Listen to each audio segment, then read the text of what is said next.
25th of Evening Star, 4E201, Day 131. Today we are headed to the Orc stronghold to deliver a Daedra heart and Troll's fat. Hopefully this will allow the Orc shaman to complete her ritual and remove the clan chief's curse. When we arrived, another giant was attacking the stronghold. This time we stood our ground and helped the Orcs defeat it. I delivered the reagents to Atub, the shaman, and she informed me that I must observe the ritual. The summoning was brief, just a few simple words, but to my amazement, Atub's plea to Malakath was heard. The Orc god spoke aloud for all to hear. He called their current chief, Yamars, a pathetic weakling. Malakath accused Yamars of letting giants overrun his shrine and bade the chief to defeat them and bring back the giant's club as proof. Only then will Malakath lift the curse he has placed upon these people.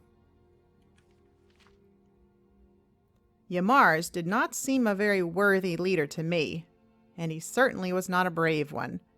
He insisted that I accompany him to make sure he succeeded.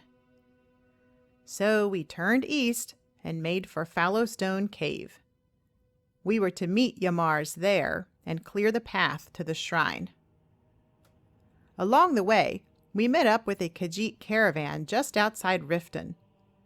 I had found Karjo's moon amulet at the Rift Watchtower and was able to return it. The Khajiit was very happy to have it back. I think I might have even heard a soft purr escape his lips before he got himself under control. In addition to a large sum of gold, he also offered to accompany me on my travels to show his appreciation. With Uthgerd and Lola at my side, I was not currently in need of his services. However, it was good to know of another warrior I could ask for help if I needed it. While chasing down some cave bears that attacked us on the road, we found a shrine to Xenothar. It was located just outside Riften, down by the watchtowers and up a small rise just before the dirt trail leading to Fallowstone Cave. Maybe we shouldn't have done it, but we took the offerings of gold that had been left there. I didn't think the gods had need of currency, but we sure did. We met Yamars at the entrance to the cave and proceeded through it together. Fortunately, it was still clear from our previous excursion there, with the exception of a single giant. At the far end of the cave, there was another exit, which I could swear wasn't there before. I know my scouting isn't perfect, but I can't imagine I was so lax as to miss it last time we came. Yamars led the way outside and a short distance to the shrine. As we approached, he tried to weasel out of his duty by offering us gold to kill the giant for him. I refused. It wasn't that I was unwilling to help, but this was his task. As leader of his people, I believed the chief was honor-bound to meet the demands of his god in order to save the clan. As I might have expected, Yamars didn't last 2 hits against the giant. He fell, leaving us to defeat the giant anyway. Once the great creature was dead, we once again heard Malakath's voice. This time, he gave us the task of returning the giant's weapon, Shagrol's warhammer, to the stronghold. The voice made some further disparaging remarks about Yamars. I admit I agreed with the Daedra. Yamars had been a scheming weakling, and not worthy of leading his clan. It was still early enough in the afternoon to ride back to Largashbur and deliver the club.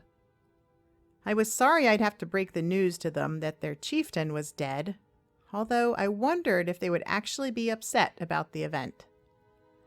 From my brief encounters with orcs so far, they seem a stoic people who value strength and abhor cowardice. Yamars had little of the former and plenty of the latter. Upon arriving at Largashbur, I delivered my news directly to Atub. She took it calmly and simply asked if he died well. I tried to spare her feelings by stretching the truth, saying that he indeed fought well but was overcome by the giant. She was pleased until Malakath spoke again from thin air and unveiled my words for the lie they were. He proclaimed loudly for the entire stronghold to hear that Ymars was a weakling and a coward and not worthy to be their chief. Atub did not seem surprised or upset. She just nodded and acknowledged that the curse was thus a punishment. She then asked Malakath what was to become of the tribe. He named a new chief from among their number and said that the orcs must now prove themselves again. I was asked to place the Giant's Club on the shrine in the stronghold, which I did. Afterwards, Atub welcomed me as a friend and offered to teach me about the orc people. I admired them. They were strong, loyal, and capable. Even the women learned early in life how to fight and wield weapons, and smithing was apparently a female art among the Orsimer. Gularzob, the new chief, offered to let us stay for the night, but we decided it would be best for the orcs to begin adjusting to their new situation without outsiders around. So we headed back towards Riften. As we passed the dirt path leading to Darklight Tower, we heard the most horrific screeching. Immediately, I thought of Ilya. Could she still be living in the tower? I had to stop and find out. We ran back through the dark passages of the tower and found no sign of Ilya, just a single hagraven that we defeated easily. At the top of the tower, we found the young woman. She was confronting her mother, Sylvia, who was angry about the destruction of the coven and screeching like a hagraven herself. When she raised a dagger to attack her own daughter, we interceded and defeated Sylvia ourselves. Ilya put on a brave face, but it was obvious that she was saddened by the entire affair and wished she could rewrite the past. She gifted us with her mother's staff and told us to return if we ever needed her assistance. With that dark deed accomplished, we made our way back to Riften, hoping for an uneventful journey. We were looking forward to a few mugs of ale and a long night's sleep. 26th of Evening Star, 4E201, Day 132. A fresh new day. Today we decided to finish scouting the areas southeast of Windhelm. That should complete this entire section of the map. We will then just need to cover the cold expanse between Windhelm and Winterhold to finish off the eastern side of Skyrim altogether. In a remarkably uneventful day, we scouted out another Imperial camp, the East March camp, another Dwemer ruin, this one called Mzulft, another Orc stronghold named Narzelbur, and the Orcs' mine, Gloombound Mine, a cave called Cragwallow Slope, and 3 of the farms just outside Windhelm, the Brandymug, Halalu, and Hollyfrost farms. We decided to spend the night in Windhelm and scout the remaining areas on this side of the river in the morning. That would also provide us the opportunity to take care of several tasks while in the city. Queen Freydis' sword needed to be delivered to Oengol. Grelka wanted us to pick up supplies from a merchant named Niranye. And I wanted to warn any Dunmer citizens I could find about a crazy, prejudiced Nord named Rolf Stonefist. He'd sent out a bunch of letters addressed to the true sons and daughters of Skyrim, asking for someone to take action against a dark elf in the city that he believes is a spy. It was still early evening when we arrived in the city, so we completed 2 of our errands. Oengol was pleased with the sword, and he showed me a few of his special smithing tricks as payment. We also found the dark elf that Rolf was so worried about. She was browsing in the marketplace, so I sidled up to her and started a conversation. She appeared to be just another refugee from Morrowind, a young woman who lost her family on the journey here. She told a bizarre and eerie story about a hand rising from the icy water at the docks that pulled all of her family members to their death. I tried to comfort her, but what can one say about such tragedy? As we parted, I warned her about Rolf and suggested that she lay low in the Grey Quarter among her kinsmen for a while. With that done, it was time to retire for the night. In short order, we arrived at Candlehearth Hall, ordered some food, and rented a room. I was looking forward to a hot meal and warm bed. 27th of Evening Star, 4E201, Day 133. This morning, we stopped by Niranya's stall to collect the package for Grelka. The slimy merchant tried to play dumb, saying that she had no idea what I was talking about, but I did not let her weasel out. Although clearly annoyed, she handed over the satchel. I could not help wondering what was in it to cause such behavior. I was tempted to peek, but decided to respect their privacy.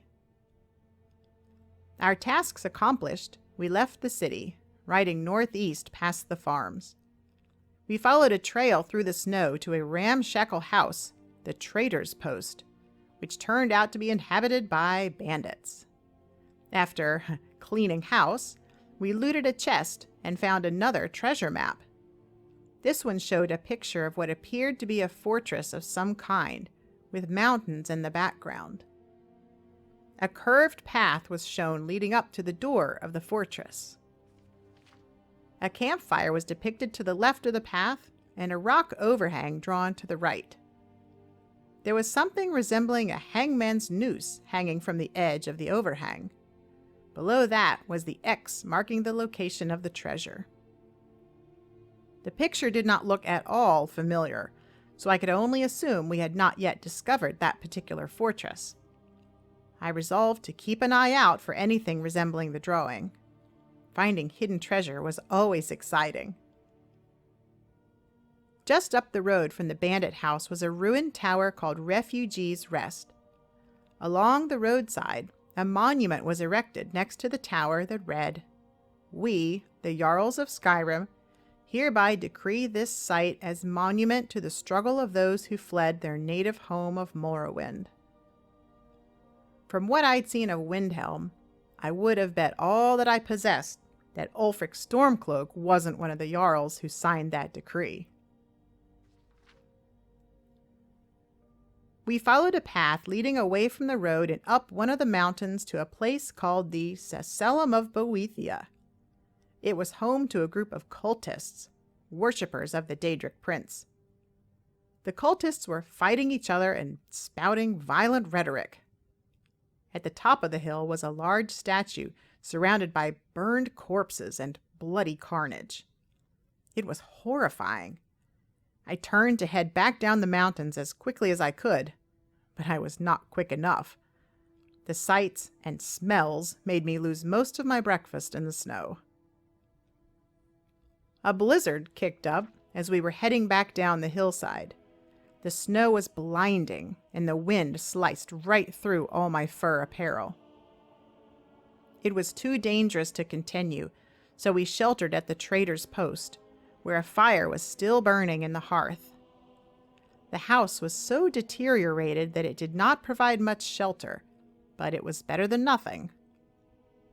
I ended up pitching our fur tent by the hearth, and it helped a bit to sit inside out of the wind. But it was still so cold that I could barely write these words. There was nothing to do except huddle there, shivering and waiting for the blizzard to pass.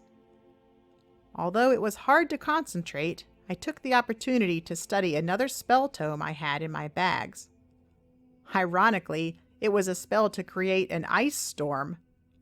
I thought it would be a good idea to wait for a warmer day to practice it.